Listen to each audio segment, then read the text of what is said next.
Today we're looking at number 10 in our series on Deuteronomy. This one's entitled Remember, Don't Forget. And in the experience of Israel and in our own lives as well, we do need to be reminded about that. Don't forget about God. You need to remember Him. We're given all that material. You can look at it in the notes for this time from Deuteronomy 4 and Deuteronomy 6 and Deuteronomy 8 and the other passages as well. And some quotes about remembering God. The essence of life is in remembering God. And then remember God more often than you breathe. Remember the goodness of God in the frost of adversity, and so on. In the roughest moments, remember God is our Father. God does not abandon His children. And why do we have to do that? Why do we need to remember? Because we're forgetful. As you read the experience of Israel, led out of captivity there in Egypt, that incredible experience, they saw the plagues fall and it didn't affect them, and they left and they were led by God. They crossed the Red Sea in an amazing way. All these miraculous experiences that they had, and yet so often they just went their own way. And that is so much of who we are too. This is human nature, isn't it? When things are going well, when we are really experiencing the wonders of God's presence, we just, oh, this is so amazing. And then next week, something comes along, it's a bit difficult, we forget. And so we're told to remember. In Deuteronomy 4, 32 to 39, Moses speaks for God's people, reminding his people that no other God has done what God did. There is no other God. That's the whole point.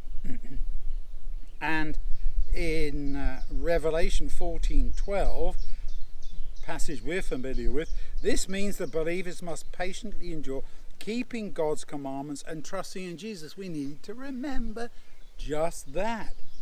And in Deuteronomy 6 verse 7, God says, remember, don't forget, and teach your children about it, so that they will recall these things and remember what you've taught them, so that they won't forget either.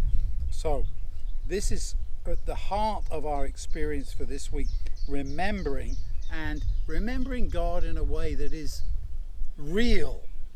An experience with Him, a relationship with Him. Psalm 40 verse 6 comes to mind from David. You don't want sacrifices and offerings. And you go, wait a minute. So much of what Moses told the people were to do with all of this sacrificial system. And David, after his experiences, I begin to realize that is just a demonstration. It's a symbol. It's not what you really want per se. Now you've helped me to understand you're not asking for burnt offerings or sin offerings.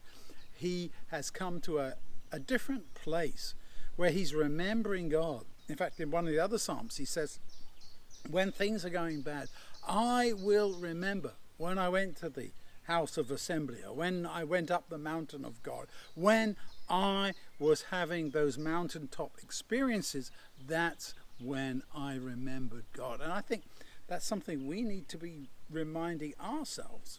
Don't forget. Think of what God has done for you in your life. Tell people about it. We used to call these testimony meetings, and maybe that's an old-fashioned way of saying it, but telling people about the kind of God you believe in from personal experience.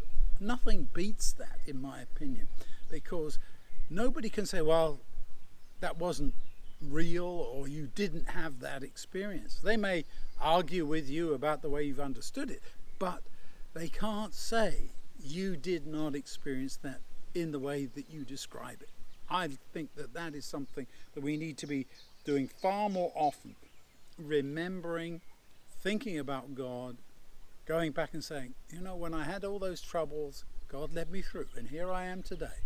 So as we consider what God is saying to His people, let's apply that to ourselves as well and say, let's remember and never forget our loving and gracious God.